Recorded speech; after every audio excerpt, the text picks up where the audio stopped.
al doctor Eusebio Rubio Aureoles, quien es el director y fundador de la Asociación Mexicana para la Salud Sexual AC. El doctor Eusebio Rubio Aureoles es médico, doctorado en sexualidad humana, director y fundador de la Asociación Mexicana para la Salud Sexual AC, profesor de posgrado por la Facultad de Medicina de la UNAM, director de los programas de maestría y doctorado en sexualidad humana de la Universidad Nexium de México. Doctor Eusebio Rubio, tiene el uso de la voz. Muchas gracias, pero es Nexium, no Nexium. Nexium tiene tremenda fama. No es lo mismo. Bueno, yo soy profesor y tengo una costumbre de presentar como si fuera clase, y entonces me dijeron diapositivas y cómo no, pero primero lo formal. Olga, muchas gracias por la invitación. Entonces, como todo el mundo ha dicho cosas medio personales, yo también. Yo a Olga la conozco por una casualidad familiar, su hermana María.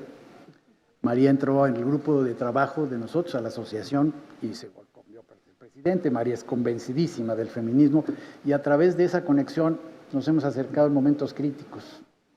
Las controversias del aborto, del matrimonio igualitario, cuando estabas en la corte, y otros momentos. Eso me llena de gusto y de agradecimiento por la invitación. A las demás personas del Presidium las saludo velozmente para no acabarme mis pocos minutos. Y voy a empezar con una cosa que no traigo preparada, pero oyendo, me parece que es indispensable. Una de las cosas que ya han señalado muchos de mis antecesores es esta oposición y discusión, casi es inevitable, se discute, hay gente que se incomodan. Y eso es muy complejo y voy a tratar de acercarme a esa complejidad. Pero una de las complejidades más grandes es que la misma idea de qué es sexualidad y qué es educación sexual genera confusión. Entonces todo el mundo se imagina. Olga decía, no, mi niña de 9 años. El señor, no, sí, desde los 13 años. Claro, desde los 13, desde chiquititos están los elementos que se conforman. Pero la cosa es que todo el mundo piensa en cópula y pornografía para los niños de preescolar. Y por supuesto que eso es completamente inadecuado. La concepción de lo sexual a mí me parece que es de las cosas esenciales, que está muy poco digerida y genera mucha discusión. La sexualidad es un constructo muy complejo, que sí tiene el placer como un elemento que todo el mundo identifica y todo el mundo se calla. Tiene otras cosas fundamentales como nuestra capacidad reproductiva, nuestra capacidad de vincularnos, el afecto, y nuestra capacidad de identificarnos en esta intersección con la identidad de género, con el género. Todo se articula y eso es el resultado. Por eso, quién somos como hombres, quién somos como mujeres es tan relevante en la educación sexual.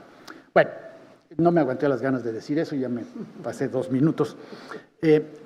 Quiero hacer, cuando recibimos la invitación, dije, bueno, vamos a hacer un balance desde mi posición. Mi posición es pues la de un académico que lleva 40 y pico de años estudiando sexualidad.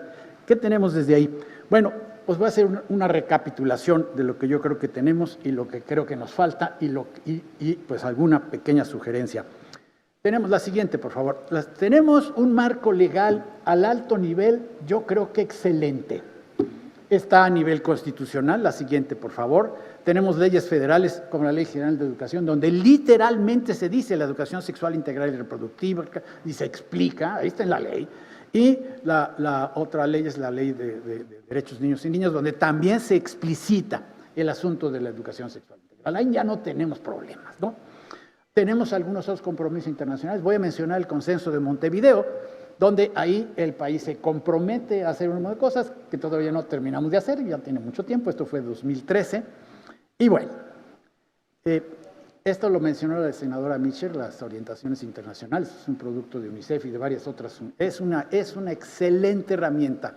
Cualquiera que se acerque a este campo tiene que implementarse y me parece que ahí está muy resumido todo lo que tiene, los conceptos claves, las características, ya se ha mencionado mucho, pero es una herramienta que sobre todo está fundamentada en la evidencia, que en mi muy particular sesgo me parece que es la salvación, el voltear a ver qué es lo que sucede y no es lo que nos dijeron de chiquitos, porque ese es el problema. Y ese es un problema que voy a abordar un poquitito más. ¿Qué nos falta?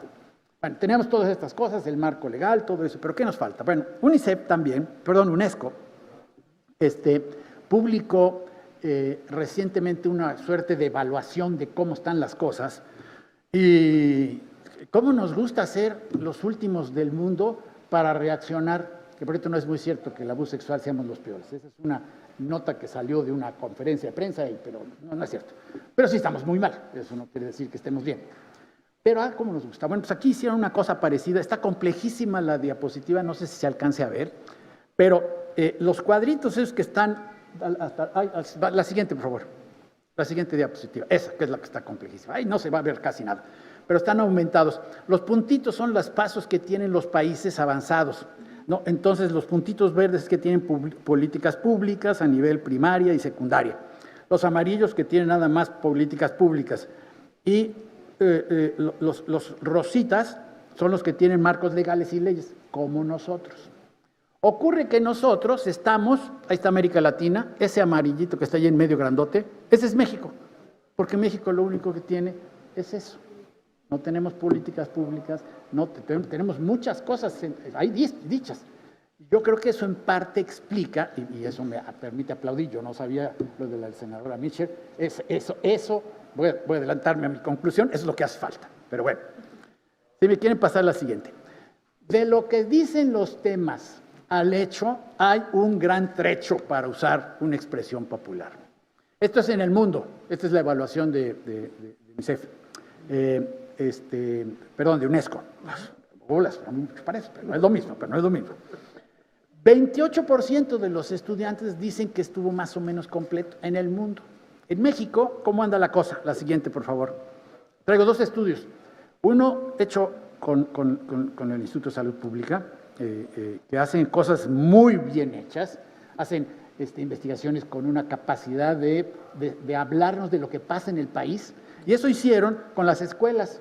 Y entonces hicieron una muestra representativa de las escuelas en México y vean cómo está el asunto. Si quiere la siguiente, que ahí se ve mejor. Esos son los temas que se supone que deberían estar cubiertos y en realidad, como dicen los alumnos, que están cubiertos. O sea, ni la mitad de autoeficacia, que consiste en mucho de autonomía y estas cosas, pues ni la mitad. Entonces, algo está pasando, están las cosas, pero no sucede al aterrizaje. Este es otro estudio, este es más reciente, este es de Querétaro, este es un estudio limitado a Querétaro, pero de todas maneras habla, y vean lo que dice, el 12% reportó que todos los contenidos se habían abordado en clases, lo cual habla de la preocupación.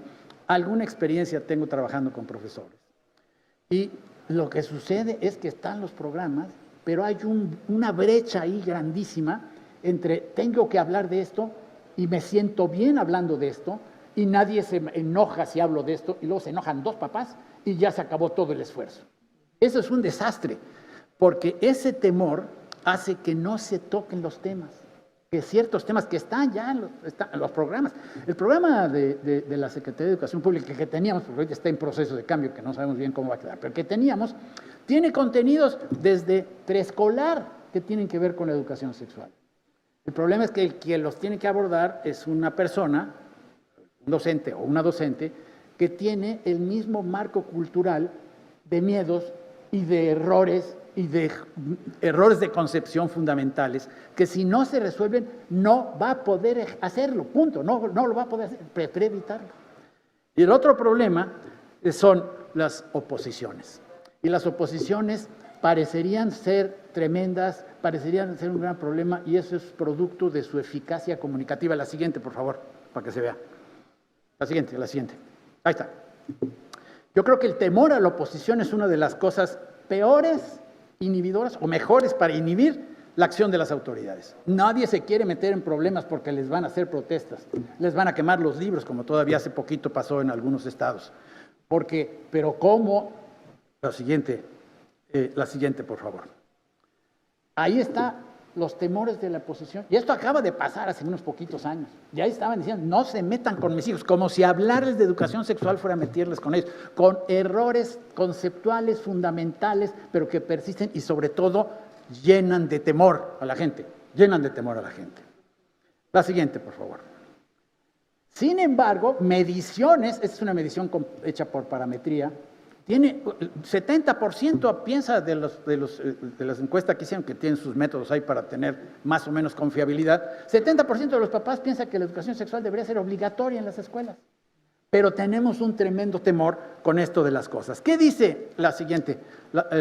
¿Cuáles son los argumentos? Ya Marta habló, la ideología de género.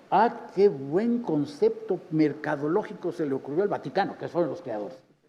Como si fuera una conspiración. No es cierto, es una falsedad total, pero cómo ha pegado para generar miedo. No te metas con mis hijos, como si hablándoles de cosas a mis hijos se fueran a trastocar sus procesos mentales. Ya se me acabó el tiempo. Esto es una falsedad, no se puede. Y específicamente con el asunto de las orientaciones sexuales y las diversidades. Los niños no cambian su orientación si les hablan de que hay otras. Eso no pasa, lo tenemos ya muy claro en neurociencia, se conoce muy bien. Pero ¿cómo está? La homosexualidad se cura, el matrimonio homosexual no existe. Son argumentos que se emiten y que dan tremendo problema. ¿Cómo se quita la inseguridad de los ponentes?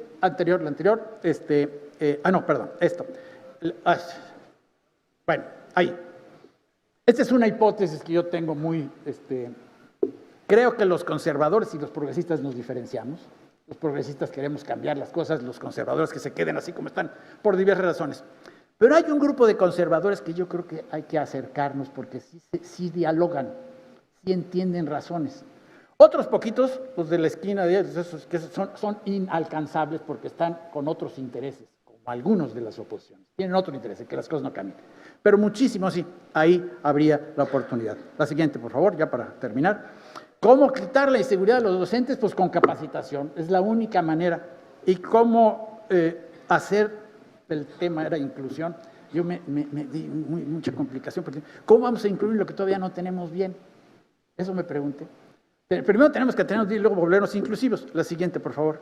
Pero la inclusión debe de identificarse como, la siguiente, por favor, como algo que también es pendiente. Hay muchísimos segmentos de la población que necesitan incluirse y que con una facilidad notable no se incluyen. ¿Cuáles son los temas que excluimos? Ya no tengo tiempo. Diversidad y la siguiente, y el placer. Y las dos cosas tenemos ya evidencia, ya no hay tiempo, de que son positivas. Los programas que incluyen el placer funcionan mucho mejor, tenemos ya la evidencia.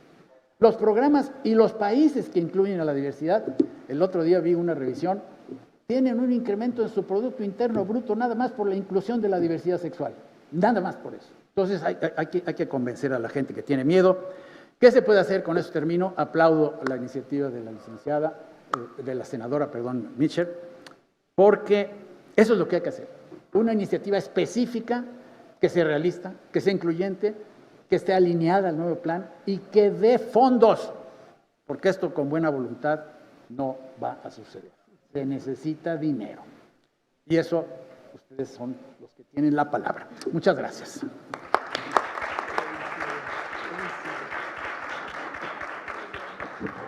Agradecemos al doctor Rubio de la Universidad de Nexum de México sus valiosas aportaciones en este tema. Muchas gracias. ¿Pudiera decir dos palabritas antes de retirarme, por favor? Adelante, senadora. Muchas gracias por la extraordinaria mención que se acaba de hacer. No es mía únicamente la iniciativa, somos varias senadoras, Pati Mercado, senadoras del Verde, de Movimiento Ciudadano, del PRI, hasta del PAN, estamos en esto. Quiero decirles que ya estamos en el dictamen con las observaciones finales y bueno, estamos a sus órdenes. Yo ofrezco una disculpa, tengo que retirarme, tengo una encomienda que ustedes saben que me toca hacerla y tengo mucho trabajo. Y además este es mi trabajo y estoy feliz de hacerlo, pero tengo que asistir a otra reunión. Muchas gracias, mi querida Olga, buenas tardes y éxito en esta reunión. Sería extraordinario todos los apuntes de todo lo que nos acaban de aportar. Todas, por favor. Muchas gracias. Muchas gracias, senadora. Invitamos ahora a la maestra Mayra Torres del Centro Nacional de Equidad de Género y Salud Reproductiva que tome el estrado. Mayra Maogani Torres Chaires tiene estudios en Psicología Clínica Conductual por la Universidad Veracruzana y maestría en Psicología Conductual por la Universidad Complutense de Madrid. Adicionalmente, tiene estudios en materia de salud sexual y reproductiva por la Asociación Japonesa de Planificación Familiar y de Salud Pública y Epidemiología.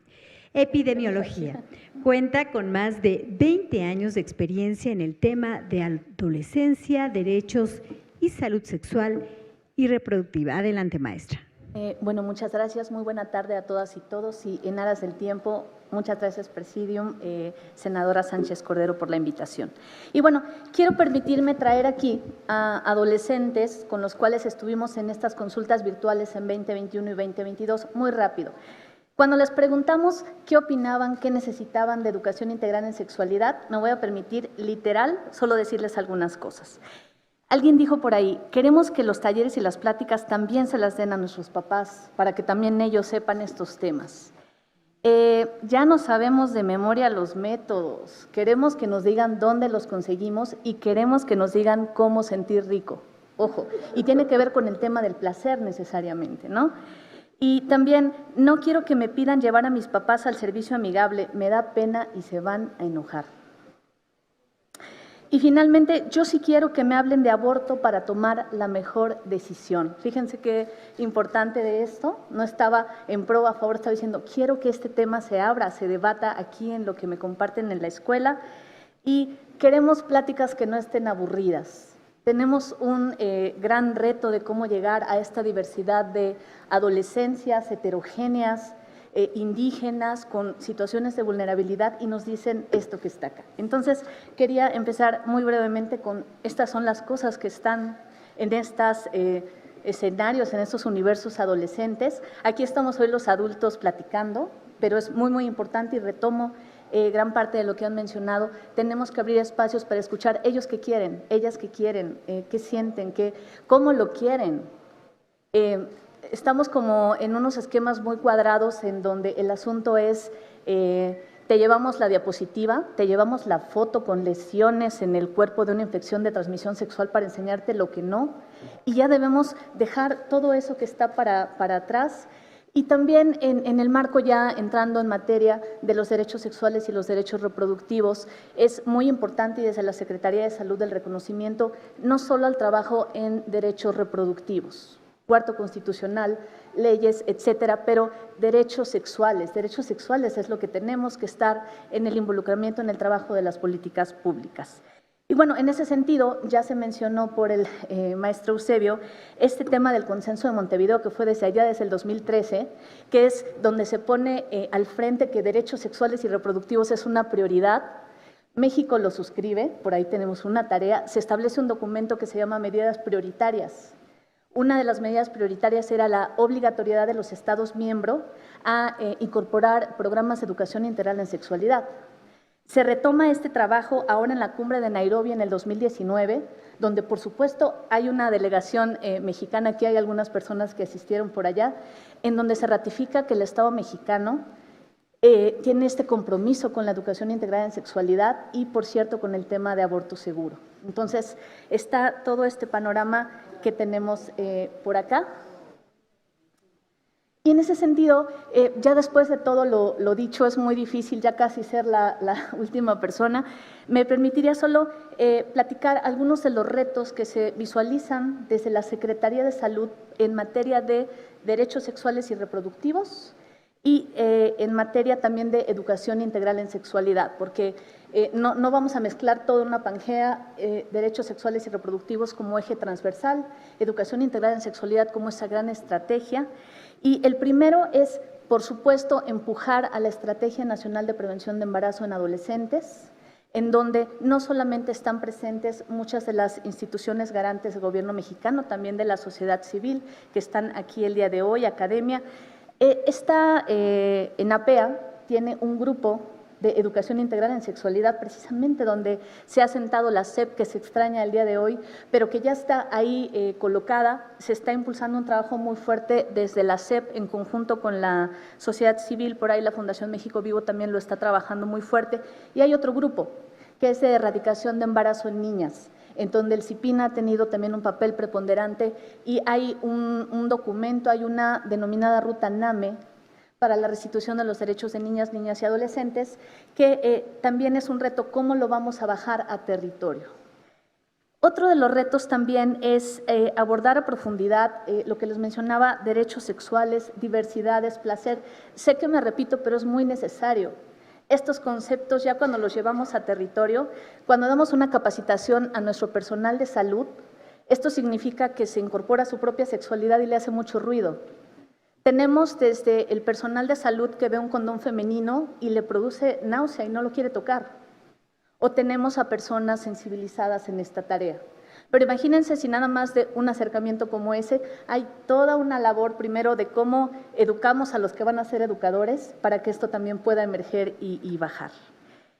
Y también, un lastre es el deslegitimar y visibilizar estos usos y costumbres que vulneran los derechos sexuales y reproductivos, especialmente de nuestras niñas. Matrimonios forzados, uniones tempranas. Estas prácticas, constituyen también un reto para la Secretaría de Salud. No es lo mismo llegar a una comunidad indígena, hablarles sobre métodos anticonceptivos, que en una zona urbana, cuando en aquella comunidad indígena son las suegras las que tienen que darle permiso a las niñas que ya fueron vendidas a los 13 años, a los 10 años, para poder tener esta información o acceso a servicios. Y por ello tenemos que trabajar en conjunto desde todas las trincheras para poder abordar esta parte. También hay que garantizar, aquí estamos y me da mucho gusto, no solo instituciones del Estado mexicano, sino también de la sociedad civil que amalgaman todo este esfuerzo a los lugares a donde no podemos llegar, en el sentido de que tenemos que garantizar el acceso a niñas, niños y adolescentes desde la primera infancia, como lo decían, a esta información necesaria, básica, como lo dice UNESCO, adecuada a su edad, a su desarrollo, pero especialmente libre de prejuicios, libre de estigma. Y reitero este tema del reto, en esas personas que nosotros estamos depositando esta tarea de que vayan y hagan educación integral en sexualidad, ¿qué hay en la cabeza de esas personas? ¿Qué hay en los mitos, en los tabús, en los prejuicios? Y por eso tenemos algunas iatrogenias, algunas cosas muy difíciles en donde en alguna parte de la República les hablan de aborto, pero les meten el tema religioso. Y estamos hablando de personal de salud. Entonces, por ahí también es donde hay como un reto más en ese sentido. Y muy importante, compartirles como experiencia de la Secretaría de Salud. Para que nos dejen entrar a las escuelas, pues hay que juntarnos con las asociaciones de padres de familia, hay que hacer esas articulaciones locales. Y ante no quiero que le hables a mis hijos de sexualidad, no quiero que les hables de las partes de sus cuerpos. Nos ha funcionado mucho entrar a estas escuelas y presentarles a las madres, a los padres, miren cuántos nacimientos en niñas tenemos. Mira cómo tenemos esta incidencia de infecciones de transmisión sexual. Es decir, mostrarles qué es lo que está pasando y cómo de esta manera, si nos permiten entrar, que es el otro reto, difundir y promover todos los beneficios de educación integral en sexualidad. En el sentido de que es como una marca, de verdad, debemos venderla porque es totalmente benéfica. Por ejemplo, está totalmente documentado que personas que pueden tener educación integral en sexualidad formal, hay un retraso en el inicio de vida sexual activa, hay un uso de métodos anticonceptivos, hay un mayor conocimiento y sensibilidad para los temas de violencia sexual y que sepan cómo pueden abordar esto. Y también otro reto es articular alianzas estratégicas. Desde lo local, ya en territorio, es difícil cuando pensamos en una comunidad que pueda ser indígena, que pueda estar alejada, donde no hay una escuela formal, ahí tiene que haber una alianza estratégica, ahí la sociedad civil es donde tiene un trabajo extraordinario que realizan. Y también otro de los retos, ya para finalizar, es enfocar los esfuerzos, todos los esfuerzos en nuestras niñas, especialmente niñas indígenas son las más vulnerables. Las y los niños y adolescentes que no van a la escuela, ¿qué estamos haciendo? ¿Cómo estamos llegando a los que no pueden ir a la escuela formal? Y finalmente, normalizar los temas asociados a la sexualidad y el placer. Qué bueno que en este foro todos compartamos esta camiseta, pero saliendo a territorio no tenemos tan buena recepción y precisamente en esta normalización es el trabajo que tenemos que estar haciendo y se conjuga finalmente, senadora, con toda esta tarea legislativa, porque educación integrada en sexualidad es una punta de lanza. Hay temas de gestión menstrual, de armonización de legislativa de aborto, de juventudes, de igualdad de género, que tienen como eje transversal el interés superior del menor y la autonomía progresiva. Muchas gracias.